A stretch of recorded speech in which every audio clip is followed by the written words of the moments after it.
Now let's look at the cosine rule. Again, I'll drop a perpendicular down. This time I'll play with it a little bit differently. I'll use Pythagoras. So h squared would be b squared minus x squared.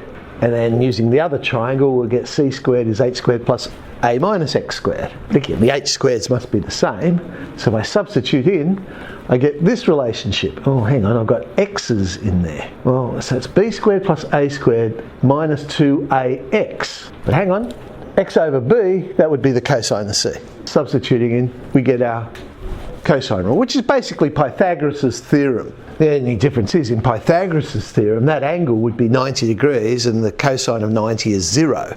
So we don't see that part of it. Normally we just see c squared is a squared plus b squared. But again, I could have done that with any side of the triangle. So yes, a squared is b squared plus c squared minus 2bc cos a, or b squared is a squared plus c squared, 2ac cos b, or the one we just proved. Okay, do some examples of that then.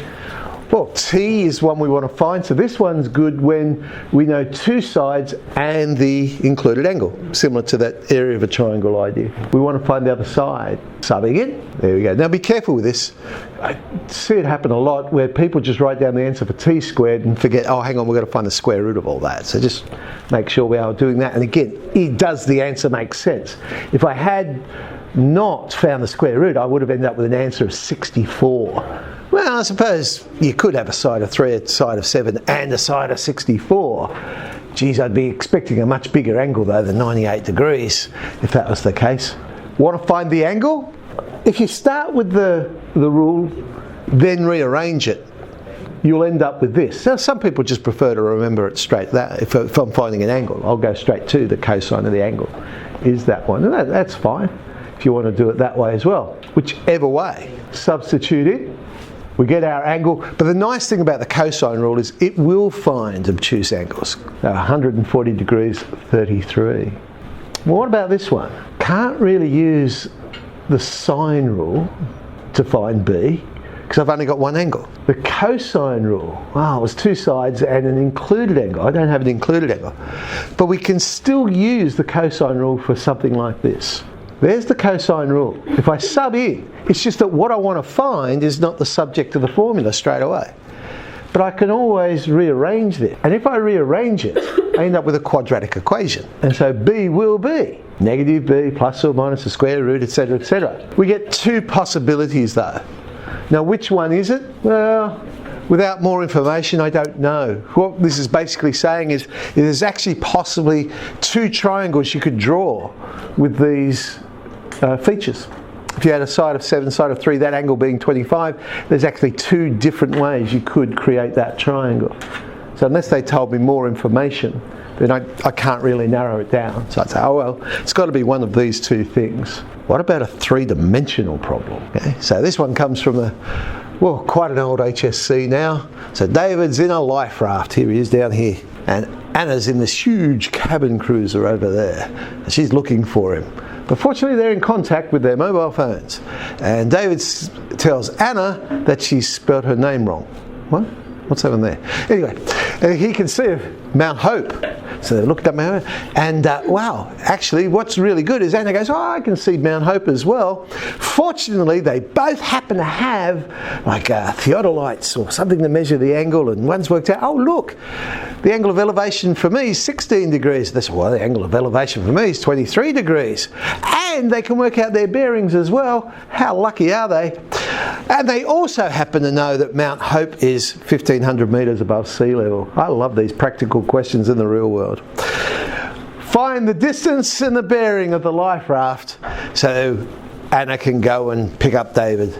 So here's our diagram in 3 dimensions. Let's pull out some triangles and make them 2-dimensional. That might help. Here's one triangle. There's the one where we knew the angle of elevation was 16 degrees from David.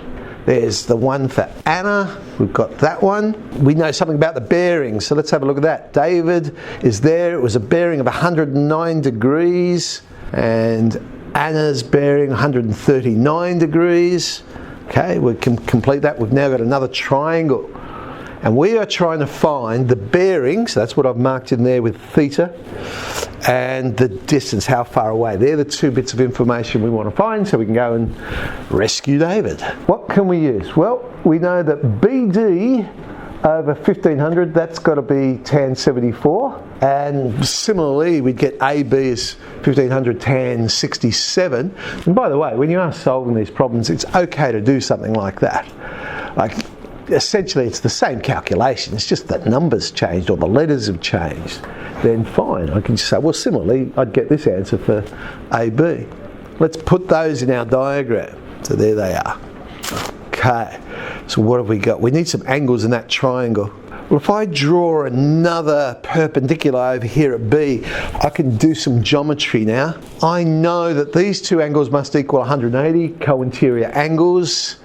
So therefore I know that DBN, what I've called double dash, is 71 degrees, and I could do a similar thing and find that ABN double dash is 41 degrees. But then I know ABD would be the difference between those two. Okay, I now know that angle there is 30 degrees. That should give me enough information to find B. I've got two sides and an included angle.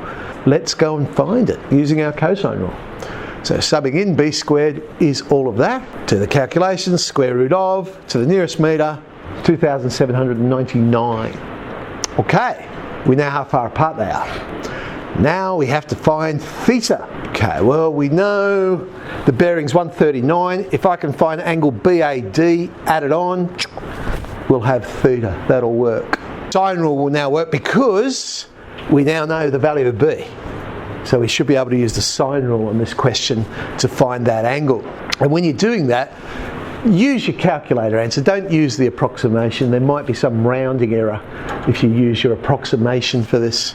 So subbing it all in, two possibilities here because we're talking about sine. It's going to the calculator's going to give me the acute angle, but is it obtuse? I mean, it might be. So it might be one of these two things. Which one is it? Well, I would assume the acute probably. So if it's acute, then playing around with the geometry of the problem, I know that BDA must have been 80 degrees 51. But hang on, looking at the length of the sides, I know that DAB has to be bigger than BDA, and it's not. So therefore it must be the other one. It must have been the obtuse angle. Now in that particular HSC, that would have been the step I think a lot of people would have missed out on. They would have just, I'll just assume. The calculator gave me the answer of 69.9, so that must be the answer, and happily went and completed the problem with that answer. But it was not. It was the obtuse angle. Okay, we now know that's the obtuse angle. We can complete our bearing, 249 degrees 51. So just be careful of that with the sine rule. Maybe it's the obtuse angle it's coming up with. Alrighty. That's your choice.